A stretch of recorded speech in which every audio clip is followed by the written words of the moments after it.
ஆமென். ஆமென். உட்காருவோம். வாசிக்க கேட்கலாம். உபாகமம் 22ஆம் அதிகாரம் 7ஆம் வசனத்தின் கடைசி பகுதி. உபாகமம் 22ஆம் அதிகாரம் 7ஆம் வசனத்துல கடைசி பகுதி. அப்பொழுது நீ நன்றாயிருப்பாய், உன் நாட்களும் நீடித்திருக்கும். எடுத்துக்கொள்ளுங்கள். உபாகமம் 22ஆம் அதிகாரம் பக்கம் 251 பழைய ஏற்பாட்டில் 22ஆம் அதிகாரம் 7ஆம் வசனம். அதில் முதல் வார்த்தையை நாம் எடுத்து விட்டு விடுவோம். தாயை போக விட்டு குஞ்சுகளை மாத்திரம் எடுத்துக் கொள்ளலாம். அதுக்கப்புறமா அவருடைய வார்த்தை சொல்லுகிறது, அப்பொழுது நீ நன்றாயிருப்பாய், உன் நாட்களும் நீடித்திருக்கும். ஆண்டவருடைய வார்த்தை விதமாய் சொல்லுகிறது, நீ நன்றாயிருப்பாய், உன் நாட்களும் நீடித்திருக்கும். முதல் சொல்லுகின்றார் தீர்க்கதரிசிகள் மூலமாய், நீ நன்றாயிருப்பாய், உன் நாட்களும் நீடித்திருக்கும். வாரமெல்லாம் வேலை செய்து கஷ்டப்பட்டு குடும்பம், தொழில், வீடு, உறவினர்கள் இப்படியெல்லாம் கஷ்டப்பட்டு வாரத்துக்கு ஒரு தடவை ஆலயத்திற்கு வருகிறோம்.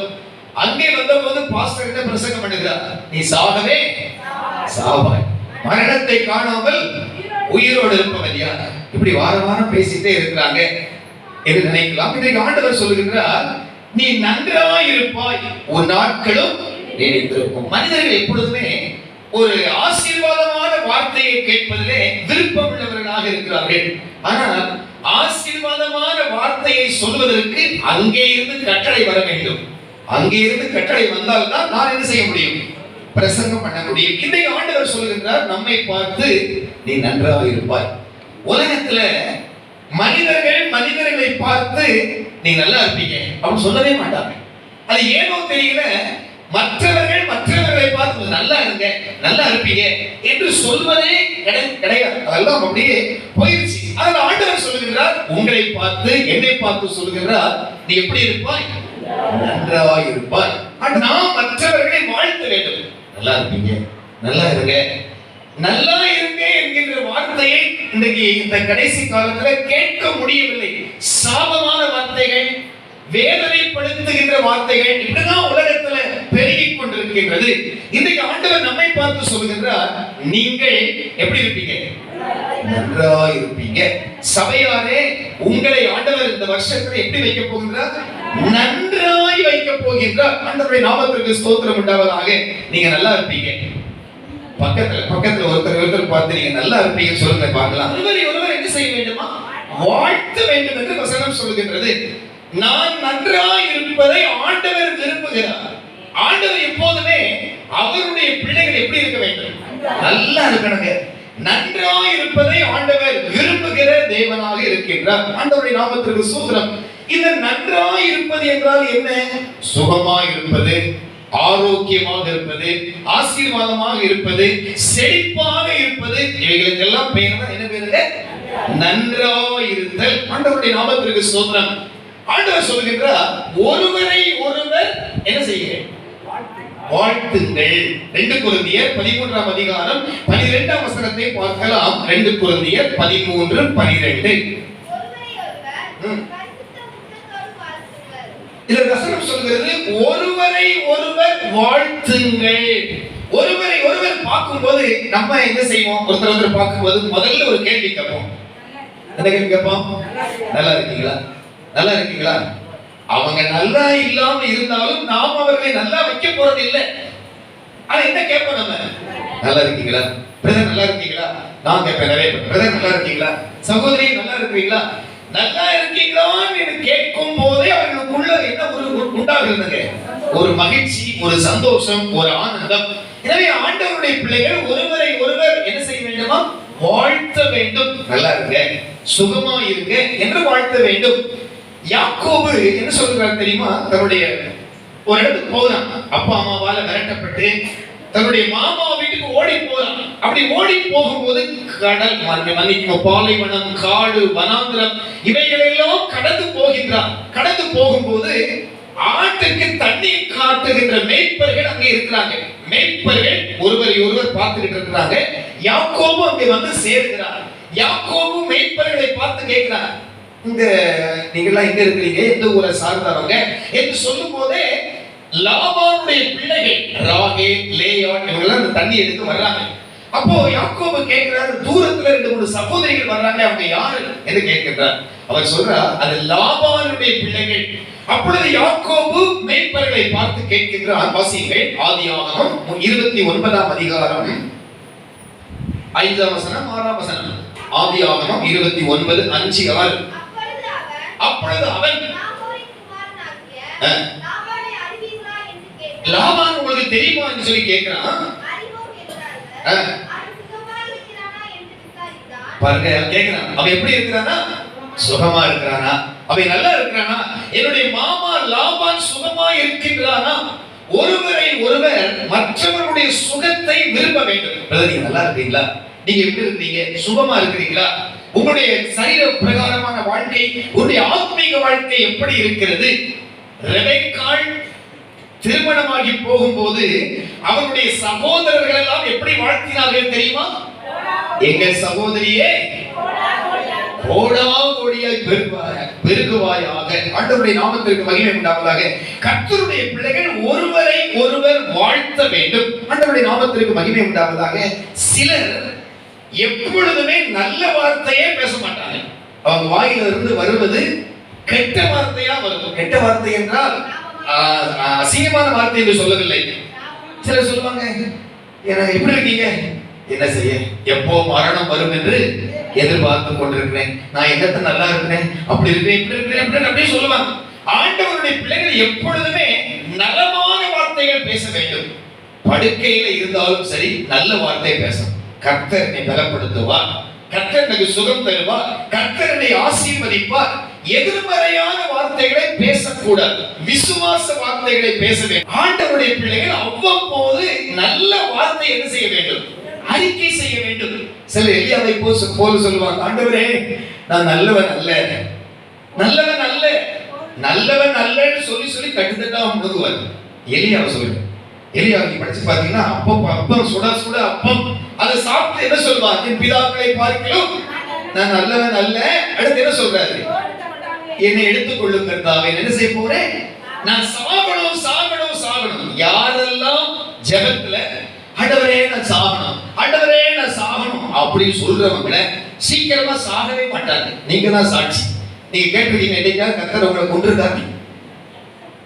எத்தனை கேட்டிருக்கோம், ஆண்டவரே நான் செத்து போகணும், ஐயோ நான் செத்து போனா நலமா இருக்குமே.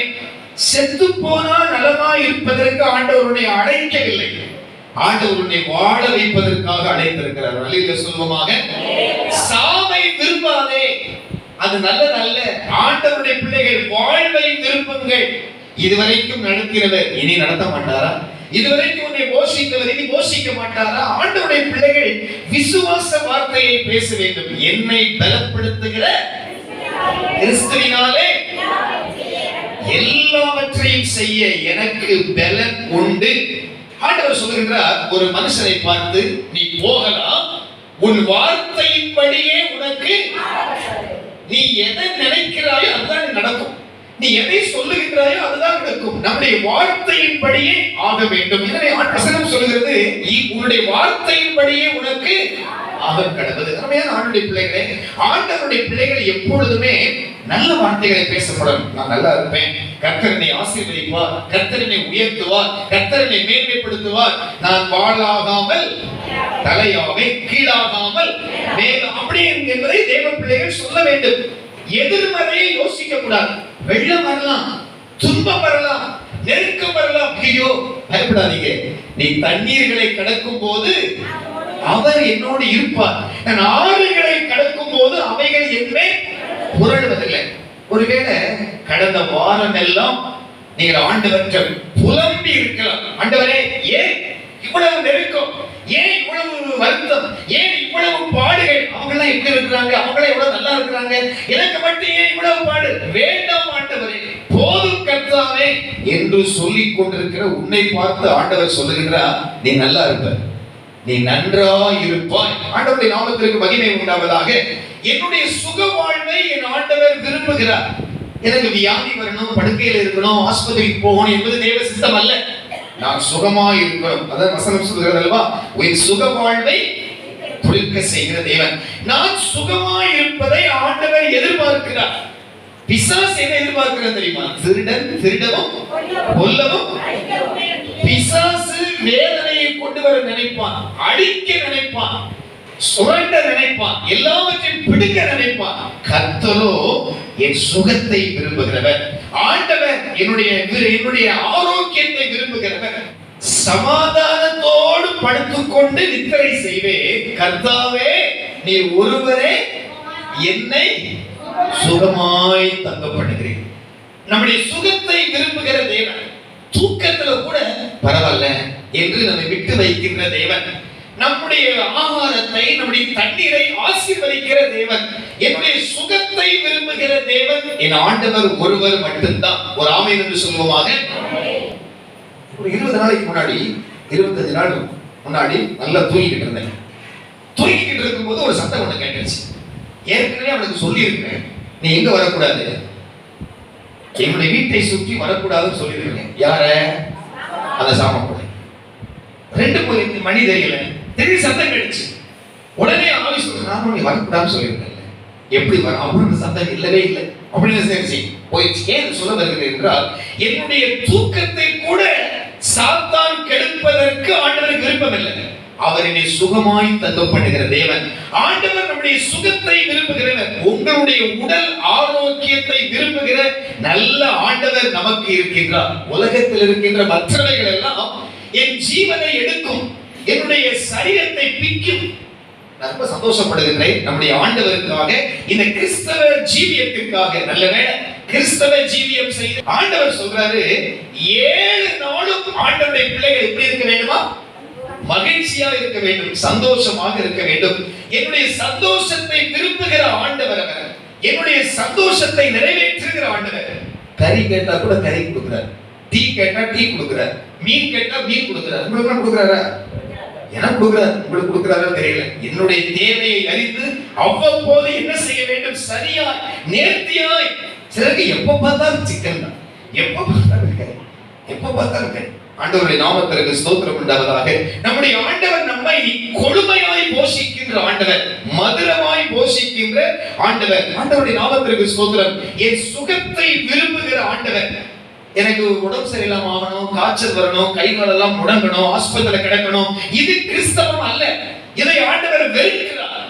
பிரியமானவனே, உன் ஆத்துமா வாழ்வது போல எல்லாவற்றிலும் வாழ்ந்து நான் சுகமா இருக்கணும் அப்படி விரும்புகிற ஆண்டவர். அந்த ஆண்டவருக்காக சத்தமா ஒரு ஆமென் என்று சொல்லலாமா? என்னுடைய சுகத்தை, என்னுடைய ஆரோக்கியத்தை, என்னுடைய பலத்தை விரும்புகிறவர். நான் நன்றாய் இருப்பதை பார்த்து சந்தோஷப்படுகிறவர். யாராவது சந்தோஷப்படுவாங்களா? நம்ம நல்லா இருந்தா பொறாமப்படுவாங்க. நல்லா இருந்தா ஐயோ எவ்வளவு வசதி ஆயிட்டாங்க, இதெல்லாம் வாங்கிட்டாங்க, இதெல்லாம் இருக்குது, இப்படிலாம் இருக்கிறாங்களே என்று உலகம் நம்மை பார்த்து பொறாமைப்படும். நம்மை பார்த்து பொறாமைப்படாமல் சந்தோஷப்படுகின்ற ஒருவர் யாருதான்? அவர் ஆண்டவராகிய இயேசு கிறிஸ்து ஒருத்தர் தான் நம்மை பார்த்து மகிழ்ச்சி அடைகிறவர். வாசிங்க மார்க்கு 5:34, உபாகமம் 33:25. மகளே, ரட்சித்தது, வேதனை நீங்கி சுகமாயிரு. ஆண்டவர் சொல்றாரு, எப்படி இருங்க?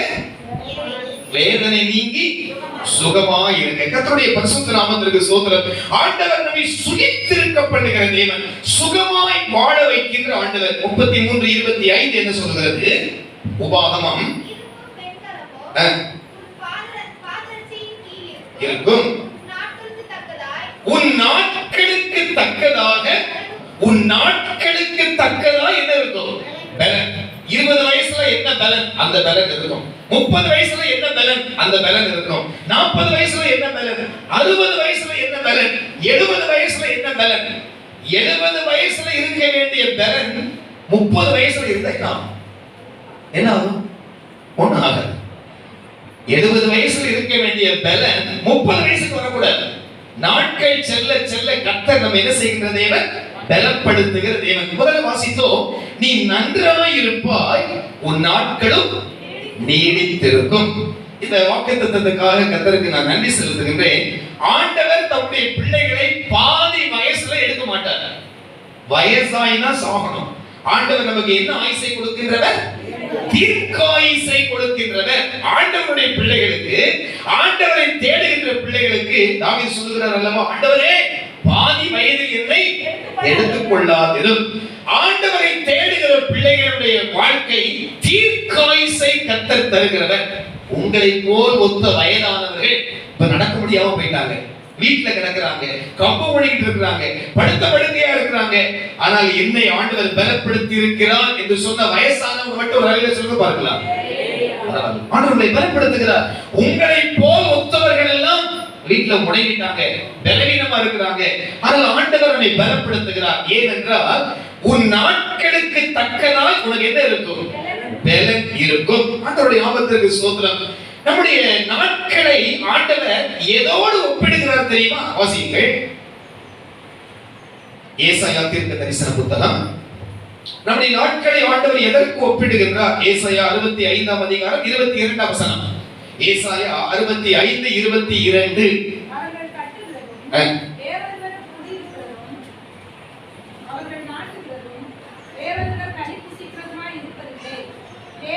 ஏனெனில் விருட்சத்தின் நாட்களை போல என் ஜனத்தின் நாட்கள் இருக்கும். ஆண்டவர் சொல்றாரு, விருட்சத்தின் நாட்களை போல நம்முடைய வருஷங்கள் இருக்குமா? விருட்சங்கள்னா மரம். சில நேரங்களில் இப்போ டிவியில பாக்குறதுல கடுமையான மழை பெய்ததினால பழமையான மரம் என்ன செய்தது? சாய்ந்து. எத்தனை வருஷமான? 130 வருஷம், 200 வருஷம், 300 வருஷம், 400 வருஷம் பழமையான மரம். ஆண்டவர் சொல்றாரு, உன்னுடைய நாட்கள் எதை போல இருக்குமா? மரங்களை போல. அதாவது இப்படி சொல்ல விரும்புகின்றேன், உன் நாட்கள் நீடித்திருக்கும். சங்கீதத்தில் அப்படிதான் சொல்லுகிறார், நீடித்த நாட்களால் உன்னை திருப்தியாக்கி ரட்சிப்பை உனக்கு காண்பிப்பேன். ஆண்டவர் சொல்றாரு, நான் நன்றாய் இருப்பதை அவர் விரும்புகிறார். நீங்கள் நன்றாய் இருப்பதை ஆண்டவர் விரும்புகிறார். நம்முடைய அறிக்கை ரொம்ப முக்கியம். மரணமும் ஜீவனும் நாட்கள் இருக்கு. நான் நல்லா இருப்பேன் சொன்னா நான் நல்லா இருப்பேன். நான் எங்க உருப்பட போறேன் அப்படின்னா என்ன செய்ய மாட்டோம்? நல்லா இருக்க மாட்டோம், உருப்படாமலே போயிடுவோம். நான் நன்றாக இருப்பேன், ஆண்டவருக்குள் வளருவேன், கனி கூறுவேன். ஆண்டவருடைய பிள்ளைகள் நல்ல வார்த்தைகளை சொல்ல பழகுங்கள், விசுவாசமான வார்த்தைகளை சொல்ல பழகுங்கள். ஆண்டவர் உங்கள் நாட்களை நீடித்திருக்க பண்ணுவார். கர்த்தருடைய நாமத்திற்கு ஸ்தோத்திரம் உண்டாவதாக. யாராவது வியாதியஸ்தரை பார்க்க போறீங்க, ஒரு சூழ்நிலை காய்ச்சலோ பலவீனமோ வந்துருச்சு, பார்க்க போறீங்க. ஐயோ உங்களுக்கு இந்த நோய் வந்துருச்சா? எங்க சொந்தக்காரங்க இதே மாதிரி அப்படி நோய் இருந்துச்சு, ஆனா அவங்க செத்துட்டாங்க. இந்த ஆஸ்பத்திரி கொண்டு போனாங்க, போயிட்டாங்க. உங்களுக்கு அதே மாதிரி தான் வந்திருக்கு. சரி பரவாயில்ல. ஐயோ உங்களுக்கு பிரஷர் இவ்வளவு கூடிருச்சா? எங்க சித்தப்பாவுக்கு இப்படிதான் பிரஷர் கூடி இருந்துச்சு, ஆனா மூணாவது நாள் என்ன செஞ்சுட்டாரு? இறந்துட்டாரு. அப்படி நீங்க வீட்டுக்கு வர்றதுக்கு அவர் என்ன செஞ்சாரு? இறந்துடுவார். ஒரு நோயாளியை பார்க்க போனீங்கன்னா தைரியம் சொல்லுங்க, கவலைப்படாதீங்க, கர்த்தர் பலப்படுத்துவார். கர்த்தர் உங்களை என்ன செய்வார்? ஆரோக்கியம். அதனாலதான் சிலரை ஐசியூ வார்டுல வச்சிருவாங்க. ஏன் தெரியுமா? நீங்க எல்லாம் போய் பார்த்து சொன்னீங்கன்னா அவங்க போயிடுவாங்க ஆய்வு கூடத்துக்கு. எனவே உங்க கண்ணுக்கு தப்புவிப்பதற்காகத்தான் நிறைய பேஷண்ட் ஹாஸ்பிட்டல் எங்க வச்சிருக்காங்க? ஐசியூ வார்டுல. எனவே தேவனுடைய பிள்ளைகள் ஒருவரை ஒருவர் பார்க்கும்போது நலமான வார்த்தைகளை பேசுங்க. கர்த்தர் உன்னை தப்புவிப்பார். எனவே நம்ம கவலைப்படாதீங்க, ஆண்டவர் உன்னை விடுதலை ஆக்குவார். நீங்க பேசுற பேச்சிலேயே அவர்களுக்கு சுகம் வர வேண்டும், ஆரோக்கியம் வர வேண்டும். எனவே ஆண்டவருடைய பிள்ளைகள் சுகமான வார்த்தைகளை, நல்ல வார்த்தைகளை பேசுங்கள். ஒரு வசனத்தை வாசிக்கலாம். அப்போஸ்தலர் நடவடிக்கைகள் 23ஆம் அதிகாரம் 30ஆம் வசனத்தை வாசிக்கலாம். அப்போஸ்தலர் 23ஆம் அதிகாரம் 30ஆம் வசனம். ஒரு சேனாபதி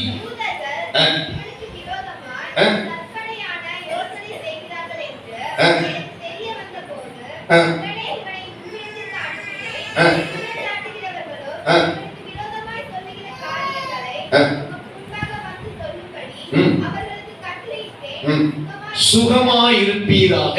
இது யாருக்கு சொன்ன வார்த்தை தெரியுமா? பவுல் சிறை கைதியாக இருக்கின்றான். அவனை ஒப்படைப்பதற்காக சேனாபதி ஃபெலிக்ஸ் என்பவருக்கு கடிதம் எழுதுகின்றான். ஒரு அந்நியன், ஆண்டவரை அறியாதவன், அவன் சொல்லுகின்றான் ஃபெலிக்ஸை பார்த்து, எப்படி இருப்பீராக? சுகமாயிருப்பீர். ஆண்டவருடைய பிள்ளைகளை நாமும் ஒருவரை ஒருவர் அன்புள்ளவர்களாய் பண்புள்ளவர்களாய் அதை ஆண்டவர் விரும்புகின்றார். கர்த்தருடைய நாமத்திற்கு ஸ்தோத்திரம் உண்டாவதாக. வேத புத்தகத்திலே நிறைய பரிசுத்தவான்கள் ஆண்டவரை தேடி நல்லா இருக்காங்க, ஆண்டவரை தேடி நன்றாய் இருக்கிறார்கள். யாரும் சொல்ல முடியாது ஆண்டவரை தேடி என் சுகமே இல்லைங்க, ஆண்டவரை தேடுனதுனால எனக்கு இப்படி வந்துருச்சு, ஆண்டவரை தேடுனதுனால யாரும் சொல்ல முடியாது. கர்த்தரை தேடுகிறவர்களுக்கோ ஒரு நன்மையும் குறைவில்லை. ஆண்டவரை தேடினவங்க மேல மேல மேல மேல மேலதான் வந்துட்டு இருக்காங்க. நீங்கள் ஆண்டவரை தேடினதினால்தான் கர்த்தர் உங்களுக்கு இவ்வளவு ஆசீர்வாதங்கள், இவ்வளவு கிருபை, இவ்வளவு தயவு. ஆண்டவருடைய பிள்ளைகளே, ஆண்டவரை தேடும் போது சரீர சுகம் மட்டுமல்ல, ஆத்மீக சுகம், ஆவியில ஒரு பெரிய விடுதலை. ஆவி, ஆத்மா, சரீரம் இம்மூன்றும் நன்றாக இருப்பதை விரும்பும். மோசே மரிக்கும் போது எத்தனை வயசு? 120 வயசு. ஆண்டவரை தேடி அவருடைய வழியிலே நடந்த மோசேக்கு ஆண்டவர் அவரை நன்றாய் வைத்து எத்தனை வயசுல எடுத்தாரு? 120. எப்படி இருந்துச்சு வாசிக்கலாம். அவன் கண்கள் இருளடையவில்லை. சிலர் பாருங்க, வயதாக வயதாக கண்ணு தெரியாம போயிடும். இவன் அப்படி ஆகவில்லை. வாசிக்கலாம். அவன் பலன் குறையவும் இல்லை. 100 நினைக்கிறீங்க? எனக்கும் 120 வேண்டாம், 90 வந்தாலும் பரவாயில்ல, அது வரைக்கும் என் கண் இருளடைய கூடாது, என் பலன் குறைய கூடாது. ஆண்டவரே சொல்றவங்க ஒரு அழுகை சொல்லுங்க பார்க்கலாம். வசனம் அப்படிதான், மோசே அப்படிதான் நினைத்து இருக்கிறார். கண் இருளாகவில்லை, அவருடைய பலன் குறையவில்லை. வசிங்க.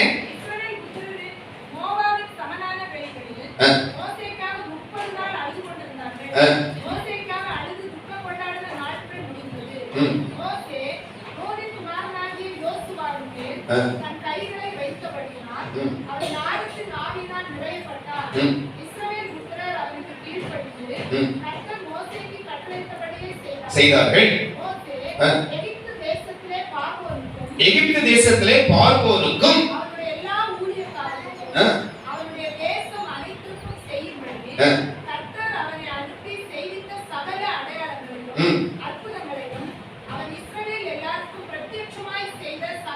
இது எதை காட்டுகிறது என்றால், அவன் கடைசி வரைக்கும் ஆண்டவருடைய அற்புதங்களை, அதிசயங்களை செய்து கொண்டே மரித்தான். அவனுடைய வல்லமை குறைந்து போகவில்லை, அவனுடைய பலன் குறைந்து போகவில்லை. மோசேக்கு ஆண்டவர் 120 வருஷம் கொடுத்து பலன் குறையாமல், கண்கள் மங்காமல் செய்தார். எனக்கும் உங்களுக்கும் அப்படியே செய்ய அவர் சர்வ வல்லவர். விசுவாசிக்கிற ஒரு அலையில சொல்ல பார்க்கலாம். அடுத்து பார்க்கலாம், தாவீதை பாருங்கள். 1 நாளாகமம் 29-28. 1 நாளாகமம் 9-29 அதிகாரம் 28 வசனம். தீர்க்காயுசு யாருக்கு? தாவீதுக்கு. அவருக்கு தீர்க்காயுசும் ஐஸ்வர்யமும்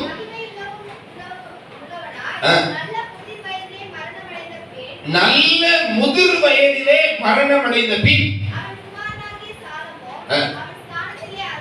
தாவீதை பற்றி வேதம் சொல்கிறது, அவன் ஐஸ்வர்யம், தீர்க்காயுசு, மகிமை உள்ளவனாய் நல்ல நல்ல முதிர் வயதுல, வயதான காலத்துல அந்த ஆசீர்வாதத்தை விரும்புகிறவர்கள் விசுவாசத்தோடு ஒரு ஆமென் சொல்லுங்க பார்க்கலாம். ஆண்டவர் அப்படிதான் செய்யணும். நிறைய பேருக்கு சீக்கிரமா ஆண்டவர் கூப்பிட்டா போதும், இந்த பொருளாத உலகத்தை விட்டு, இந்த பாஸ்டரை விட்டு அங்க போய் இருக்கலாம் நினைக்கிறீங்களோ? அங்க போனால் இதே மாதிரிதான் பிரசங்கம் நடக்கும். ஆண்டவருடைய நாமத்திற்கு ஸ்தோத்திரம். ஆண்டவருடைய பிள்ளைகளே, ஆண்டவர் மோசேயை அப்படிதான் நடத்தினார், தாவீதை அப்படிதான் நடத்தினார். ஒருத்தர் மட்டும் பார்ப்போம். யோபு 42:16. யோபினுடைய முடிவை குறித்து வேதம் சொல்கிறது. யோபு 42:16.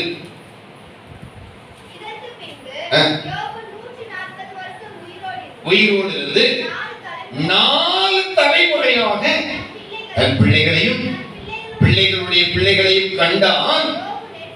யோபு நெடுநாள் இருந்து பூரண வயதுள்ளவனாய் மரித்தார். ஆண்டவரை நம்பி தேடி வந்தவர்களெல்லாம், வந்தவர்களுக்கெல்லாம் ஆண்டவர் இப்படிதான் செய்திருக்கிறார். தீர்க்காயுசு, நல்ல முதிர் வயது, ஐஸ்வர்யம், நெடுநாள் இருந்துதான் ஆண்டவர் அவர்களை கரை சேர்த்திருக்கின்றார். ஆண்டவருடைய நாமத்திற்கு மகிமை உண்டாவதாக. இதே போல நீங்களும் சுகமாய் வாழ கர்த்தர் உங்களுக்கு அனுக்கிரகம் செய்கின்ற தேவன். கர்த்தருடைய பரிசுத்த நாமத்திற்கு மகிமை உண்டாவதாக. நீங்கள் நன்றாய் இருப்பீர்கள், உங்களுடைய நாட்களும் நீடித்திருக்கும். ஆண்டவர் சொல்றார் நாம் நன்றாய் இருப்போம், நமக்கு தீங்கு வராது, நீதிமானுக்கு ஒரு கேடும் வராது என்று வசனம் சொல்கிறது. நீங்கள் சுகித்திருப்பீர்கள். நம்முடைய ஆண்டவர் எப்படிப்பட்டவர் தெரியுமா? நம்முடைய ஆண்டவரை பற்றி சொல்லுங்கள். நம்முடைய ஆண்டவர் எப்படிப்பட்டவர் என்றால், நான் சுகமாய் இருப்பதற்கு எனக்காக யாவையும் செய்கின்ற தேவன். நான் நல்லா இருக்கணுங்கிறதுக்காக எனக்காக யாவற்றையும் செய்கின்றவர். ஒரு வசனத்தை கூட வாசிக்கலாம். ரூத் புத்தகம் 3ஆம் அதிகாரம் 1 வசனத்தை வாசிப்போம். நகோமி உருத்தை நோக்கி, என் மகளே, நீ சுகமாய் வாழ்ந்திருக்கும்படிக்கு நான் உனக்கு சௌக்கியத்தை தேடாதிருப்பேனோ. ஒரு மாமியார் தன் மருமகளை பார்த்து சொல்லுகிறார், என் மகளே, நீ சுகமாய் இருப்பதற்கு நான் உனக்கு சௌக்கியத்தை தேடாதிருப்பேனோ. ஒரு மாமியாரே மருமகளை பார்த்து சொல்வார் என்றால், ஆண்டவர் என்னை பார்த்து சொல்வது கண்டிப்பாக.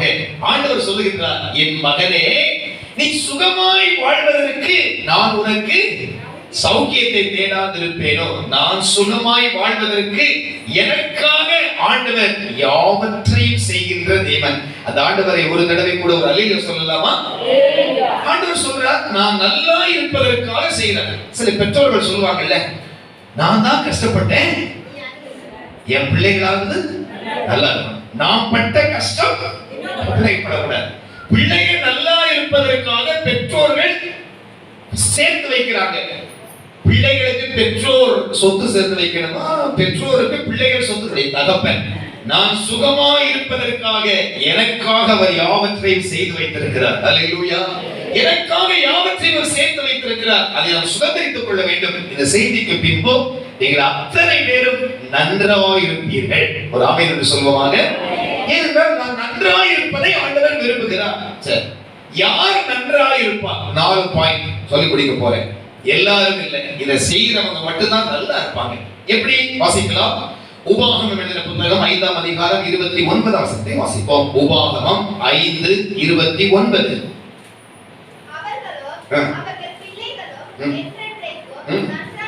அவர்களும் அவர்கள் பிள்ளைகளும் என்றென்றைக்கும் நன்றாய் இருப்பதற்கு. ஒரு நாள் மட்டுமல்ல, எப்படி சொல்றாரு? என்றென்றைக்கும் நீங்க நல்லா இருக்கணும்னா, அவர்கள் என்னாலும் எனக்கு பயந்து. ஆண்டவருடைய நாமத்திற்கு ஸ்தோத்திரம். ஆண்டவருக்கு ஒரு கட்டளை ஒன்று கொடுக்கிறார். நீங்க நல்லா இருக்கணும்னா ஆண்டவருக்கு என்ன செய்ய வேண்டுமா? பயப்பட வேண்டும். நல்லா இருக்க வேண்டும் என்றால் ஆண்டவருக்கு பயப்பட வேண்டும். என்னாலும் நன்றாக இருக்க வேண்டும் என்றால் என்னாலும் பயந்து இருக்க வேண்டும். நீங்க நல்லா இருக்கணும்னா ஆண்டவருக்கு என்ன செய்யணும்? பயப்பட வேண்டும். என்றென்றைக்கும் நல்லா இருக்கணும்னா என்றென்றைக்கும் ஆண்டவருக்கு என்ன செய்ய வேண்டும்? ஆண்டவருக்கு பயப்பட வேண்டும். ஆண்டவருக்கு பயப்படுகிறவர்கள் என்றென்றைக்கும் நன்றாய் இருப்பார்கள். 6ஆம் அதிகாரம் 24 வாசிக்கலாம். அதே உபாகமம் 6:24. உயிரோடு காப்பதற்கு, நாம் எந்நாளும் நன்றாய் இருப்பதற்கு போதும். ஆண்டவருக்கு பயப்படுங்க. ஆண்டவருக்கு பயப்படுகிற பயம் யாருக்கு இருக்கிறதோ அவங்க எப்படி இருப்பாங்க? நல்லா இருப்பாங்க, சுகமா இருப்பாங்க, ஆசீர்வாதமா இருப்பாங்க. கர்த்தருக்கு பயப்படாதவங்க அதை சொல்லிருங்க, நல்லா இருக்க மாட்டாங்க. ஆண்டவருக்கு பயந்தா நல்லா இருப்பாங்க, ஆண்டவருக்கு பயப்படாதவங்க நல்லா இருக்க மாட்டாங்க. ஆண்டவருடைய பிள்ளைகள் ஆண்டவருக்கு பயப்பட வேண்டும். இதோ கர்த்தருக்கு பயப்படுகிற மனுஷன் எவ்விதமாய் ஆசீர்வதிக்கப்படுவார். ஒருவன் கர்த்தருக்கு பயந்தால் அவன் எப்படி இருப்பான்? அவன் மனைவி எப்படி இருப்பாள்? அவன் பிள்ளைகள் எப்படி இருப்பாங்க? அவன் குடும்பம் எப்படி இருக்கும்? ஒரு பட்டியலே ஆண்டவர் சொல்லுகிறார் 128. கர்த்தருக்கு பயந்து அவர் வழிகளில் நடக்கிறவன் எவனோ அவன் பாக்கியவான். கர்த்தருக்கு யார் பயப்படுகிறானோ அவன் கை பிரயாசத்தை அவன் சாப்பிடுவான். உனக்கு பாக்கியமும். யார் கர்த்தருக்கு பயப்படுறாங்களோ அவங்க உழைக்கின்ற அந்த உழைப்பின் பலன் அடுத்தவங்களுக்கு போகாது. அவங்க திருப்தியா சாப்பிடுவாங்க, நிம்மதியா சாப்பிடுவாங்க, சந்தோஷமா இருப்பாங்க. யார் கர்த்தருக்கு பயப்படுறாங்க அவனுக்கு என்ன உண்டாகும்? பாக்கியமும் நன்மை. அவன் மனைவி எப்படி இருப்பாள்? வீட்டோரங்களில் சண்டைக்காரியை போல் இருப்பாளா? கனி தரும் திராட்சை செடியை போல. பிள்ளைகள் எப்படி இருப்பாங்க? ஒலிவ மர கன்றுகளை போல அப்படி பந்தியை சுற்றிலும் இருப்பார்கள். இதோ கர்த்தருக்கு பயப்படுகிற மனுஷன். நாம் ஆண்டவருக்கு பயந்தோம்னா நம்முடைய பிள்ளைகளை ஆண்டவர் ஆசீர்வதிப்பார். நாம் ஆண்டவருக்கு பயந்து நடந்தா கர்த்தர் நமக்கு தயை செய்வார். எனவே அருமையானவர்களே, ஆண்டவருக்கு பயப்படணும். ஒரு ராஜா இருந்தா, ஆகாப் ராஜா நல்ல ராஜா இல்ல, ஒரு அசுத்தமான ராஜா, கெட்ட ராஜா, பாகால்களை உண்டு பண்ணின ராஜா ஆகாப். அவன் அரண்மனையில ராஜாவுக்கு அடுத்த ஸ்தானத்துல ஒருத்தர் இருந்தார், கர்த்தருக்கு பயப்படுகிறவன். யார் அவன்? ஒபதியா. ஒபதியா என்கின்றவன் கர்த்தருக்கு பயந்து நடக்கின்றவன். ராஜாவுக்கு அடுத்த ஸ்தானம். ராஜா பொல்லாதவன், ராஜா துன்மார்க்கன், ராஜா ஆண்டவருக்கு விரோதமானவன். அவன் பட்சத்தில் இருக்கின்ற ஒபதியாவோ கர்த்தருக்கு பயந்து நடக்கின்றவன். அங்க அவன் கெபியில என்ன செய்தானா, 50 பேராக ஒளித்து வைத்து சாப்பாடு போட்டான். அவனை பற்றி வேதம் சொல்லுகின்றது, எப்போதெல்லாம் கர்த்தருக்கு பயந்தவன் வாசிங்கள். 1 ராஜாக்கள் 18ஆம் அதிகாரம் 3ஆம் வசனத்தை வாசிக்கலாம். 1 ராஜாக்கள் 18:3.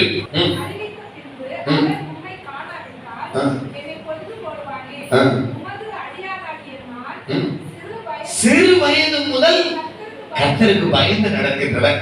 இந்த ஒபதியா ஆண்டவர் உயர்த்துவதற்கு காரணம் என்னவென்றால், அவன் ஆசீர்வதிக்கப்படுவதற்கு காரணம் என்னவென்றால், அவர் சிறு வயது முதல் கர்த்தருக்கு ஒன்று சொல்லுகின்றேன், கர்த்தருக்கு பயந்து நடக்கின்றவன் யார்கிட்ட கையேந்து நிற்க மாட்டான். கர்த்தருக்கு பயப்படுகின்றவன், கர்த்தருக்கு பயப்படுகிறவன் அநேகர் கை நீட்டி நிற்பாங்க. சொல்றது புரியுதா? கர்த்தருக்கு பயந்து நடக்கின்றவன் உதவிக்காக யாரையும் எதிர்பார்க்க மாட்டான்.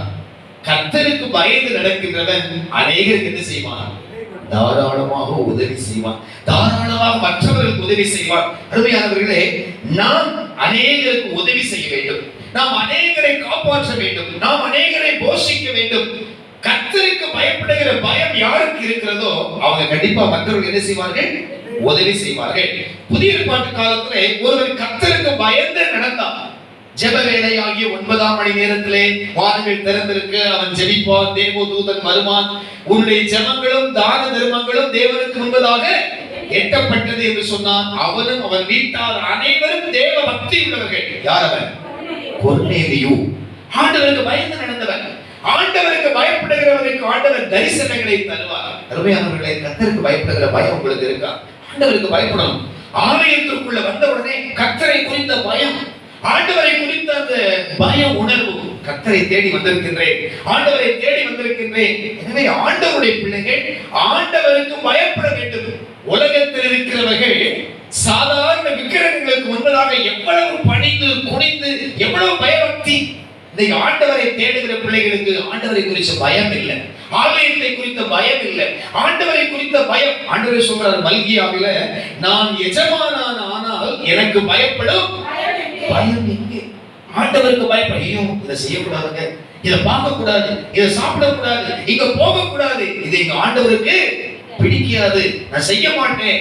ஆண்டவருக்கு பயப்படுகிற பயம் தேவ பிள்ளைகளுக்கு அவசியம் தேவை. முதலாவதாக ஆண்டவருக்கு பயப்படுறவங்க நல்லா இருப்பாங்க. எவ்வளவு கஷ்டம் வந்தாலும் நெருக்கம் வந்தாலும் அவர்கள் எப்படி இருப்பாங்க?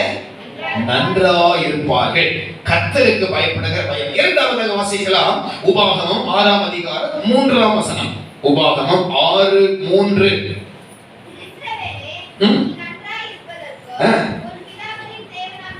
நீ நன்றாய் இருக்க வேண்டும் என்றால் உன் பிதாக்களின் தேவனாகிய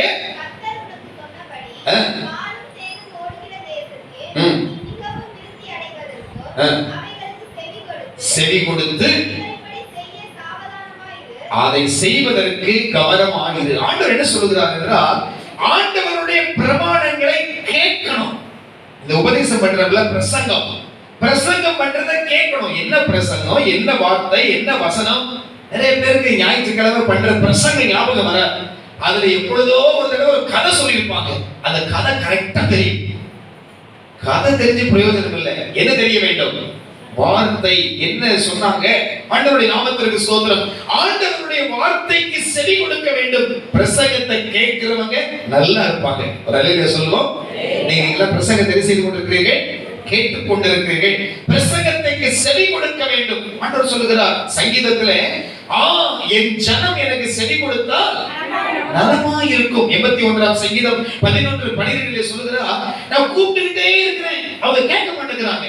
ஆண்டவருடைய பிள்ளைகள் ஆண்டவர் சத்தத்திற்கு செவி கொடுக்க வேண்டும். என்ன சொல்றாரு ஆண்டவர்? என்ன செய்ய சொல்றாரு? எங்க போக சொல்றார்? அவருடைய சத்தத்திற்கு செவி கொடுக்க வேண்டும். வாசிங்கள். விட்டு விட்டா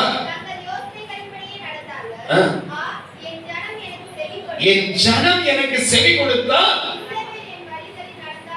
நலமா. நீங்க நல்லா இருக்கணும்னா ஆண்டவர் வார்த்தைக்கு என்ன செய்யுங்க? பிரசங்கம் பண்ணும்போது தூங்கக்கூடாது. பிரசங்கம் பண்ணும்போது தூங்கினா பிரயோஜனமே இல்லை. பிரசங்கம் பண்ணும்போது ஆண்டவருடைய வார்த்தையை கேட்கணும், செவி கொடுக்க வேண்டும். செவி கொடுத்து அதன்படி என்ன செய்ய வேண்டும்? செய்ய வேண்டும். வசனங்களை வேகமாக வாசிக்கலாம்.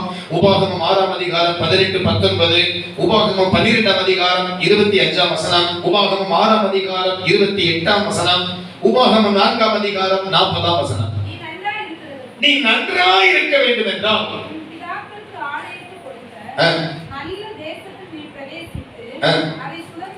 சுதந்தரிப்பதற்கு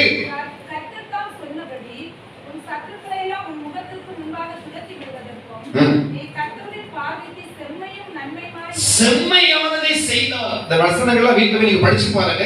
ஆண்டவர் சொல்றதை கேட்கணும், அவர் சொல்றதுக்கு கீழ்ப்படியணும், அவர் சொல்றதை செய்யணும். செய்தால் நம்ம எப்படி இருப்போம்? கஷ்டம்தான்.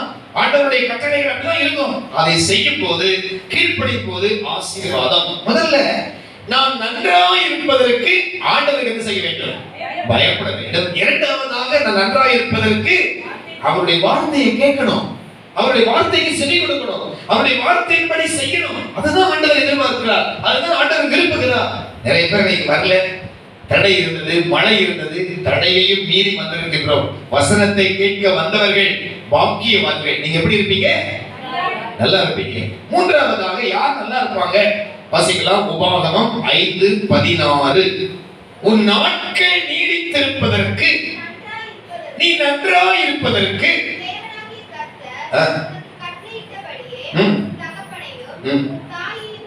கனம் பண்ணுவாயாக. நாம நல்லா இருக்கணும்னா என்ன செய்ய வேண்டுமா? தகப்பனையும் தாயையும் கனம் பண்ணுவாயாக. அப்படின்னா என்ன அர்த்தம்? தகப்பனையும் தாயையும் கனம் பண்ணவில்லை என்றால் நல்லா இருக்க மாட்டோம் அர்த்தம்.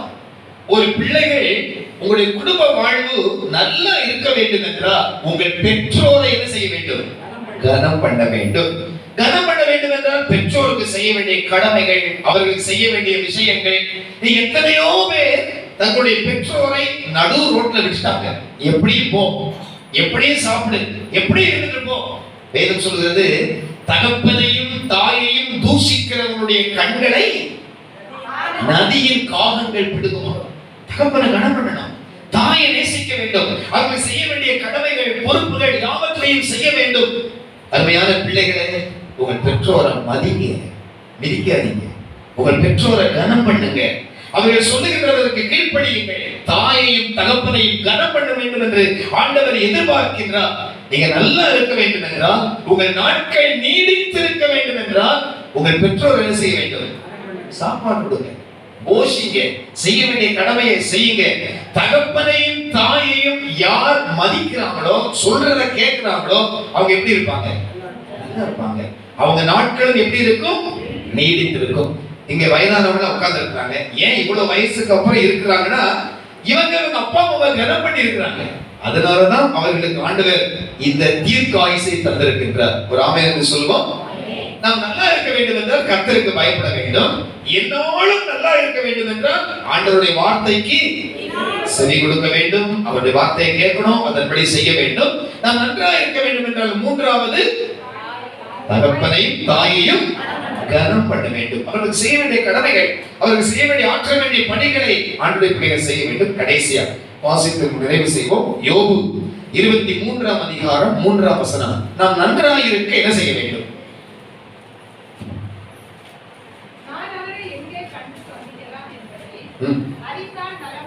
யோபு சொல்றாரு, அவரை எப்போ சந்திக்கலாம்? ஆண்டவரை எப்பொழுது சந்திக்கலாம்? ஆண்டவரை நீ சந்தித்தால் நீ நலமா இருப்பார். எத்தனை பேர் ஆண்டவரை அடிக்கடி சந்திக்கிறீங்க? ஆண்டவர் இருக்கிறார், நம்ம இருக்கிறோம். கவனிப்போம், பிரசங்கத்தை முடிச்சிட்டேன், என்னை கவனியுங்கள். ஆண்டவரை சந்திக்க வேண்டும், ஆண்டவரை பார்க்க வேண்டும், ஆண்டவர் சத்தத்தை கேட்க வேண்டும்.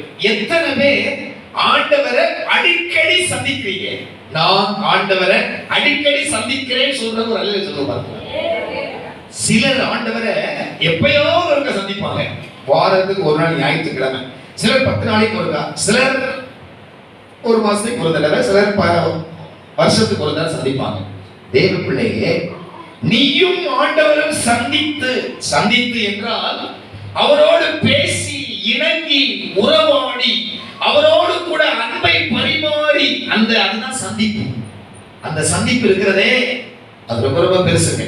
அந்த சந்திப்பு நடந்து எத்தனை நாள் ஆச்சு பாருங்க. யோபு சொல்றாரு, நான் அவரை சந்தித்தால் எனக்கு எப்படி இருக்கும்? நலமா இருக்கும். நான் நல்லா இருக்கணும்னா ஆண்டவர் அவ்வப்போது சந்திச்சுக்கிட்டே இருக்கணும், டெய்லி சந்திக்கணும்.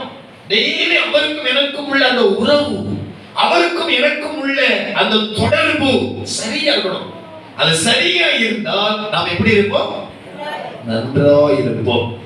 எனக்கும் அவருக்கும் உள்ள அந்த உறவு சரியில்லைன்னா நல்லா இருக்க மாட்டோம். சும்மா சர்ச்சைக்கு வரலாம், 2 பாட்டு பாடலாம், தோந்திர மாட்டவரே பிரசங்கத்தை கேட்கலாம், போகலாம், அது பெருசல்ல. ஆண்டவருக்கும் எனக்கும் இருக்கின்ற அந்த தொடர்பு இதுல இருக்கிறவங்களுக்கு தெரியும். நான் சொல்றதுல அந்த தொடர்பில் இருக்கிறவர்களுக்கு அந்த இன்பம் தெரியும். ஆண்டவரை விட்டு இப்ப நீ எவ்வளவு தூரம் போயிருக்கீங்கன்னு யோசித்து பாருங்க. ஆண்டவருக்கும் எனக்கும் இருக்கின்ற அந்த சிநேகம், அந்த உறவு, அந்த ஐக்கியம், அதுக்கு விரோதமாய் வருகின்ற எதையும் பகைப்போம், வெறுப்போம், துண்டித்து விடுவோம். அந்த ஆண்டவரோடு கூட நெருங்குவதற்கு தடையாய் இருக்கின்ற எல்லாவற்றையும் புறக்கணித்து அவருக்கும் எனக்கும் இருக்கின்ற அந்த பந்தம், அதுதான் ரொம்ப முக்கியம். அப்படி இருந்தா நம்ம எப்படி இருப்போம்? நன்றாக இருப்போம். மனமே இல்லாமல் தான் நல்லா இருப்பீங்க. ஏன்னா அவருக்கும் எனக்கும் இருக்கின்ற அந்த உறவு, அந்த இணைப்பு, அந்த பாலம் எதுவுமே எனக்கு அவருக்கு இல்லைங்க. அப்படி இருக்க வேண்டும் ஆண்டவருடைய பிள்ளைகள். அப்படி இல்லைன்னா ஆண்டவரே உம்மை சந்திப்பேன், அதை உருவாக்கி கொள்ளுங்கள். அவரும் நீங்களும் சந்தித்தால் இன்னொரு உபவாச ஜெபம் எப்போ வரும், அப்ப சந்திக்கலாம்னு கேட்காதீங்க. இன்னொரு உபவாச ஜெபம் வரும் வராமலும் போகலாம். நான் ஆண்டவருக்குள் இருக்கின்ற அந்த உறவு அது ரொம்ப ரொம்ப ரொம்ப ஆச்சரியமானது. ஆண்டவருடைய நாமத்திற்கு ஸ்தோத்திரம்.